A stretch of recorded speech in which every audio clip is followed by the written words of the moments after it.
嗨，大家好，我是坦平叔，带大家真正的中国。今天是2024年11月28号，这一期咱们继续聊聊恒大清盘，聊聊中国的房地产。这个恒大终于也有新消息，说近日恒大部分在职及离职人员陆续收到通知，要求相关人员在11月30日之前处理完退缴汇款事宜。此轮退缴主要针对恒大财富旗下理财产品过往的佣金收入或推荐提成，以及恒大集团总部和各地区公司高管此前部分工资奖金，要求所有在职和离职人员退还过去的理财产品收益，要求恒大财富的投顾人员退还当年销售理财的佣金。此外，在2017年到2021年期间任职的恒大集团及各地公司领导班子，包括各项目公司负责人，都要退还15%的工资奖金。这是财新网报道的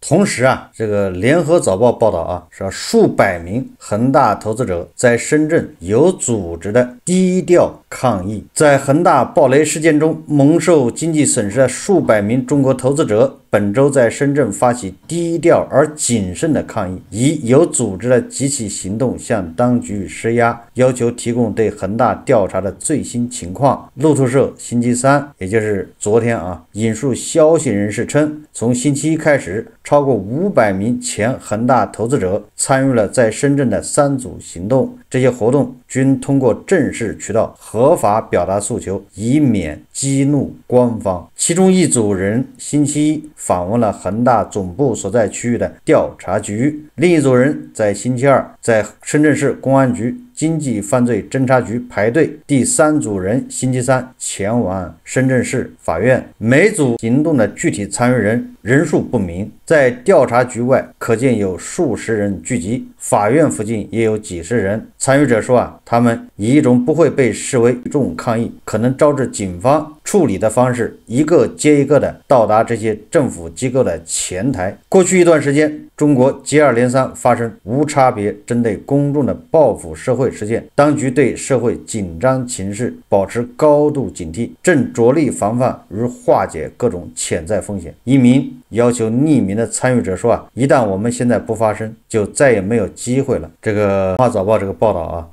看了也让人心酸也就是这些恒大财富的投资人去法院、去公安局去信访，去了解情况吧，维护自己的权利。我也看了一下新闻到现在为止，就是深圳的警方也没有对恒大财富就定论说涉嫌诈骗、欺诈、非法集资等等，我没看到这样的报道，不知道有没有或许有我没有看到，或许就没有。我在想有考虑到恒大集团其他的部门，就是比如恒大地产这个非法集资或者是叫集资诈骗、非息，都只是恒大财富往上你可以穿透到许家印，但是你跟恒大地产恒大还其他的公司，各个地方的子公司，实际上它是独立的法人主体，关联度不是很大。那考虑到这个要求恒大集团任职的2017年到2021年就暴雷之间这4年在恒大任职的这些高管，你都得把工资的15%还有这个要退回来。所以我个人判断推测这就是许老板他所力所能及的了，也是最终是许老板扛下了所有。这话怎么说呢？就是如果公安部门对恒大财富如果定性为非息，那这个性质就不一样了，那就不是说公司号召你退，对吧？这个大家知道，这定性不一样。就是我们理解成什么呢？理解成许老板一个人扛下了所有责任都是他的，但是呢损失呢，对吧？你们都得退钱。比如说那个恒大财富的那些佣金以前的提成，你都得，这个属于退赃对吧？包括那些恒大的那些集团的那些高管，把你过去拿的工资你都退15%，这些钱用来这个给这些恒大理财投资者兑付，就是减少损失很有可能是许老板一个人扛下所有，就是说责任他一个人承担，一肩挑当然了，恐怕恒大财富的一些高管跑不了，比如恒大财富的董事长、恒大财富的总经理、财务总监，这些人恐怕都已经进去了。也就是说，跟恒大财富的员工没有关系，对吧？放他们一马，他们只要把钱退了就行，这是我理解的而且我看有报道这个退款的账户就是公安局的，不是退到恒大什么一个账户上，是退到公安局的账户上。大家不觉得奇怪吗？往常你看中植那都是在朝阳警方、朝阳金针直接定性，完了之后由警方给每个前员工发短信通知啊，回去退，然后退了账号。但这个你看看啊，恒大这个他们不是说警方通知的，恒大公司通知，所以这里面有区别啊。这是我个人分析啊，也就是许老板扛下了所有责任啊，跟恒大财富的普通员工啊没关系啊，他们只是完成任务。这里面比较有意思的就是恒大前首席经济学家任泽平老师，这恐怕麻烦了。他这个年薪1500万，这是炒得沸沸扬扬，都知道了。这要退15%多少钱？这200多万呢。问题是他是干了3年还是几年？这是好几百万啊。这任泽平老师不会爆雷吧？因为现在谁身上有那么多现金啊？对不对？卖房子啊。他这个下面子公司的高管也得退，很多各个省、各个地市，对吧？都有很大的公司啊，这些高管都得退工资啊。有很多高管，对吧？或者甚至管理层啊，实际上已经失业了，又找不到工作，本来就没收入。如果这个时候退钱，那还挺麻烦。吃到嘴里的肉啊，往出吐，那是最残忍的。恒大爆雷以前，恒大的这些高管那是多么的风光无限呢！喝酒必须喝台子，喝毛子，抽烟要抽华子。现在往出退钱可就麻烦了，对吧？又有多少要爆雷的啊？如果现在有工作的恐怕好点，手上有点现金，找人凑一凑一退，后面慢慢还。如果现在没有工作的，那叫惨。这个说到恒大啊，有专家说啊，比亚迪可能成为下一个恒大。经济学家宋清辉说啊，若不能有效化解高负债率，比亚迪有可能成为下一个恒大。这是新浪证券报道的啊，说著名经济学家宋清辉发文指出，比亚迪超过70%的高负债率，这不是将近80%了吗？在制造业中属于相当高的水平，但是高负债率不绝对等同于高经营风险。高负债率说明上述企业正在积极利用资本进行扩张，尤其是对于高速扩张阶段的企业并非罕见。这个咱们也知道了啊，恒大那也是高负债率，那也是高扩张，结果呢，说对比比亚迪而言，其高负债率无疑将会使其在经营中面临前所未有的压力。若不能有效化解，比亚迪依然有可能将会成为下一个恒大。你看看，比亚迪不是给合作伙伴、给供应链发信了吗？要求2025年价格再下降10%，因为2025年这个价格战估计是更加残酷。你不降价，特斯拉又降价了。特斯拉再往下一降，你不降，你的市场就没了。你销量一下来，不就跟恒大是一个道理吗？房子卖不掉就得爆雷。太阳底下啊，没有什么新鲜事，就你搞的那东西卖不掉，你就爆雷。总而言之，一家企业超过70%的资产负债率，通常会被认为是一种很高的水平。此举或会导致企业面临资金周转困难和财务风险。也就是说，高负债率将会使企业在资金运作上更加趋于谨慎。在此过程之中，任何资金链的断裂都可能导致企业突然陷入困境。实际上什么意思呢？实际上就是担心这个债权人的挤兑，有一个债权人突然跳出来要求还钱，你不还我就告你，这就麻烦了。这就是叫发令枪，这叫摔杯为号。那其他债权人马上就上手，因为你一旦慢了，你就资产都没了，因为他资不抵债。一旦这个大家上手啊，他的资产就得缩水。因为现在都是叫产能过剩，对吧？新能源汽车这些资产，你如果正常运转，它值钱；一旦这个不能正常运转了，这个市场低迷，你的那些资产都要打折啊。就像现在房子卖不动，所以那你开发商手上的房子地那都得打折啊。你想卖给别人，你想处理，你还按原价处理吗？谁傻还要你那个？所以说啊，你看这个咱们一直说负债是刚性的，你欠银行的钱，你欠债权人的钱，那都是不能谈的，都是刚性的。但是你那个资产好的时候它升值，差的时候它贬值。资产是弹性的，所以它现在静态看啊，资产负债率是80%，但是一旦要处理上手处理的时候，对吧？你看上去它好像是净资产是正的，这也是许老板为什么觉得冤的原因啊。他说我这个报表，我这净资产是正的，我保交楼没问题，我还有多少资产可以卖？实际上一旦处理的时候，你的资产都得打折，缩水，窟窿就出来了。为什么说70%负债率就高呢？让人担心呢？就这个道理，因为你那边资产一缩水，你这不净资产就是负的。一旦行业不好的时候，那资产都得贬值。就这么残酷啊！所以我说啊，2026年是新能源汽车的渡劫之年，明年会不会呢？这不好说。2026年恐怕能看到很多著名的新能源汽车品牌车企纷纷爆雷，就跟恒大爆雷一样。我们再看一则消息啊，这是叫东方热线报道，说被称为房地产最大的雷，宁波写字楼空置率为何名列前茅？他这么说的啊，他说宁波大街上高楼越来越多，在建的、建成的，路边经常能看见的。但随着楼建越多，大家也很疑惑，说东论网友发帖提问：这么多写字楼真的能租出去吗？那么真实数据是怎样的呢？中量联行数据显示，截至今年4月，目前全国20个重点城市中有9个城市甲级写字楼空置率水平高于30%，而宁波空置率为30%。从中量联行制作的空置率对比图能看出，宁波的甲级写字楼空置率在全国排名前列。在许多行业报告中，有许多评论家称写字楼为房地产最大的雷，逐渐在全国范围内写字楼的空置率也高得吓人。这个房地产是最大的雷啊，这是从美国开始的。我记得以前美国啊，去年连马斯克都说，就是美国的这商业地产是一个巨大的雷，但是似乎现在也没爆啊。到我们国内呢，确实写字楼空置率非常高，无论是北京还是上海还是深圳，就不要说宁波了，北上深写字楼空置率的直线上升。这个写字楼空置率上升跟韭菜啊关系非常大。虽然韭菜不是买楼的，但是韭菜在这里上班啊。写字楼空置率越高，就说明韭菜就业越难。写字楼空置率越低，对吧？你想这个开个公司啊，他托人找物业给你搞个写字楼，搞个办公室。如果这样的话，你看看那个就业就容易了，就不会出现就业难。但是现在是什么呢？现在大家可以在网上看一看啊，就是那些企业主啊，开公司的现在都想降低这个租金啊，就是他想往便宜的地方搬。然后这个业主啊，或者是物业一旦知道了之后，他会找他谈，建议他别搬，然后给他降20%。哎，现在租写字楼都是这种行情啊，直接降20%，你不降人家搬走。然后呢，新的那个一些园区一些写字楼啊，他会到别的地方挖，因为他们地都是通的啊，就像咱们的手机号，咱们的信息已经被各种中介啊，对吧？什么教培机构啊、银行啊，对吧？都已经掌握了一样，就是这些开公司的啊，他们也一样。然后这个其他地方的写字楼物业就会打电话，都知道他到期了，哎，邀请他到我们这写字楼，我给你报价多少。现在都已经这样，写字楼也得卷。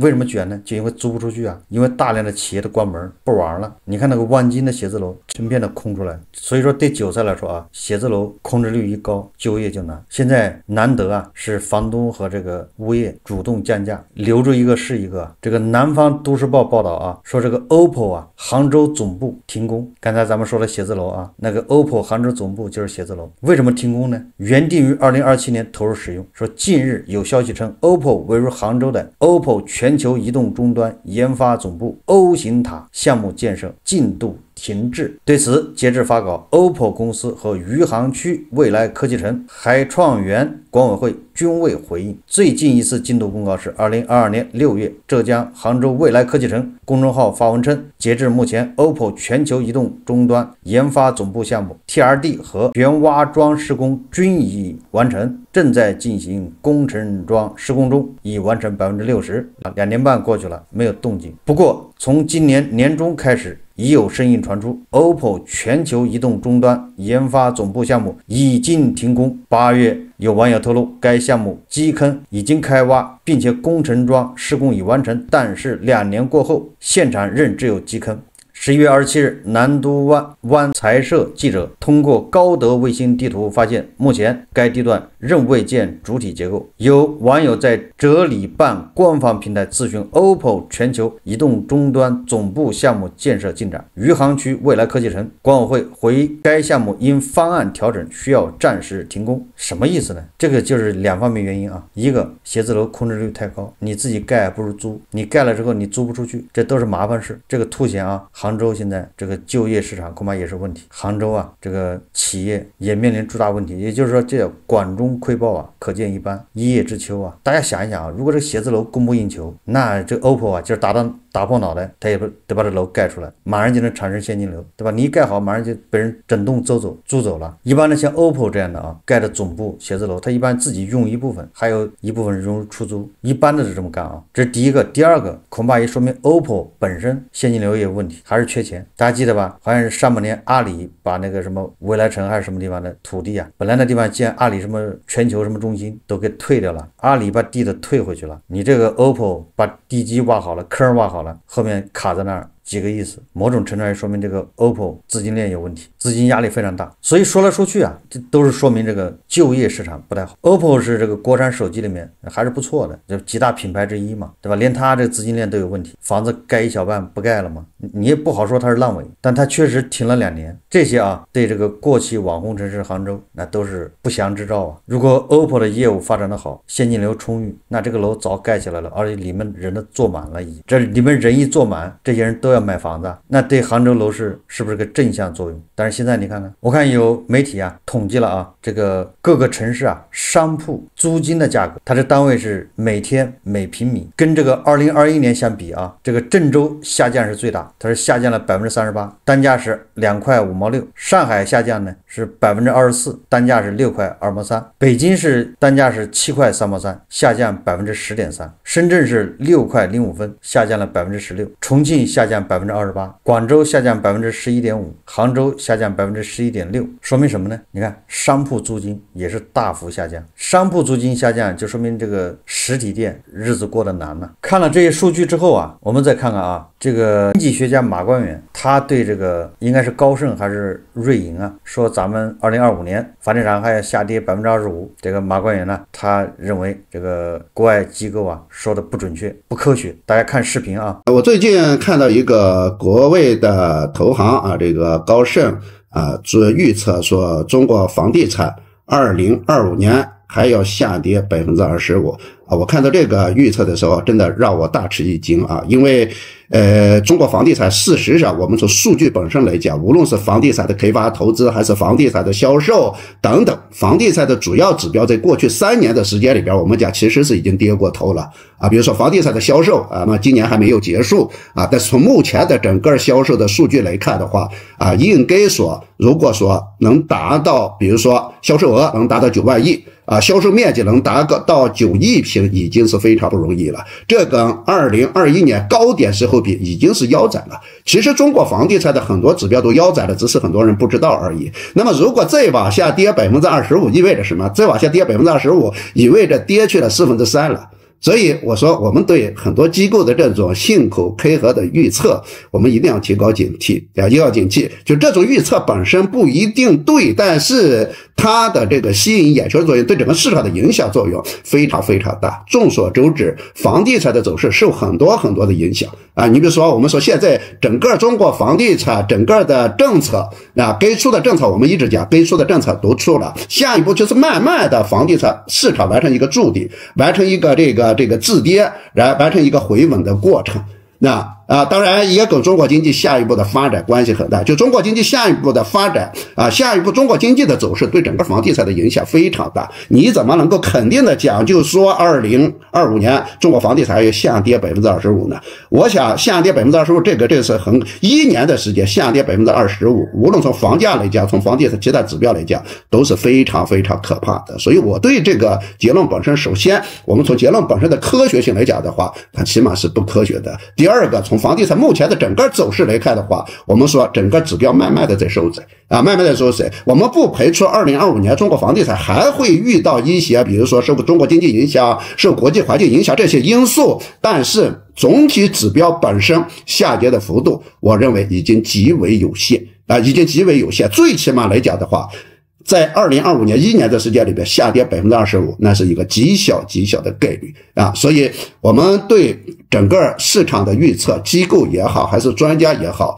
我觉得还是要严肃一点啊。最起码来讲的话，面对种种的不确定，那就意味着未来的可能性都是非常大的。那你不能就讲这个这种可能啊。就我个人的判断而言，2025年的情况大概率比2024年肯定要好啊！中国房地产目前就处在一个筑底的过程中啊，当然解决问题很难啊，因为中国房地产面临的问题太多了，要彻底的解决非常难。在最起码来讲的话，形势在好转啊，预期在逆转啊，整个政策随时在应对可能出现的各种各样的情况，所以我不认为我们要对2025年啊要有这么一个悲观的论调。我记得前不久啊，马官员他说咱们的楼市啊已经触底了，尤其是一线城市要回暖了，对吧？刚需房可以出手了，好像是这么说的啊。我记得我还把他的视频也放出来，我也评论了。哎，今天马官员他是评论海外机构啊，认为明年咱们还要下跌25%。马官员认为这个不科学，就是他认为啊，2025年实际上就已经到底了，现在到底了，2025年比今年要好，只会往上走。马官员说啊，从2021年到现在，房价已经跌了50%，腰斩了。那既然这个成立的话啊，这是事实，对吧？这个不是什么科学依据，这是事实，已经发生了。2021年到现在腰斩，那为什么现在到明年跌25%就不行呢？就变成不科学呢？这都是个人判断。这个我记得瑞银高盛的报告咱们都介绍过，它实际上里面有数据的，不能说不科学，你只能说一家之言，对吧？这个瑞银呢，它算了咱们目前还有多少房子在建，还有多少房子在规划，对吧？还有多少房子烂尾，整个建完之后，按照我们现在的这个去化率，卖房子速度啊，明年能卖多少？然后根据什么日本、美国一大堆的国外的这些模型，人家推算，你还得下跌25%，你不能说人家不科学啊，这预测不就这样吗？我倒是觉得马官员他太乐观，他总是相信啊，这个无形的手特别有用，特别管用，意志比这个市场更重要。你想让它涨，你想不让它跌，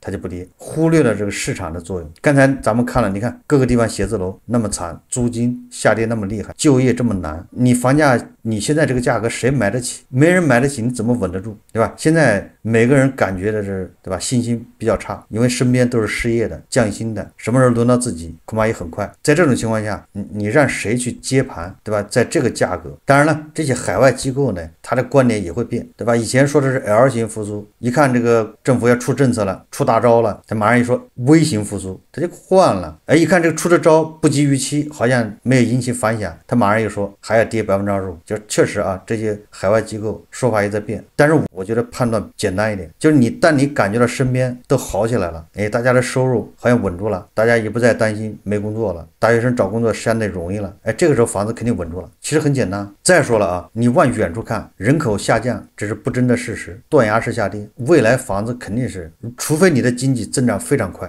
人民群众工资收入都是翻倍的增长，那这个楼市啊恐怕就稳住了，还有上涨的空间。如果你经济增速不及预期，人口也在下降，你房地产怎么稳得住啊？我记得是高盛还是谁给的数字啊？还是这个叫什么野村证券，如果按100平米一套房的话，咱们还有1亿套房子正在建，包括那些烂尾楼啊，那些还建好没卖的，一共是1亿套。你把这玩意儿都建完了，1亿套啊，你一套住3个人，那够3个亿的。你现在你看看已经有多少套了。所以说这个房子总体上在现在的这个收入水平下，那肯定是过剩的。所以我认为啊，你要说上海稳住了，还可以看一看，还有争论的这个必要。其他的城市啊，显然是稳不住的，对吧？要不了2个月你就能看到，因为韭菜的收入没有变化，更主要的是看不到好转的迹象。好，这期节目我们就聊到这里，感谢大家收看。如果喜欢我的节目，欢迎订阅转发，也可以在下方留言评论，谢谢大家。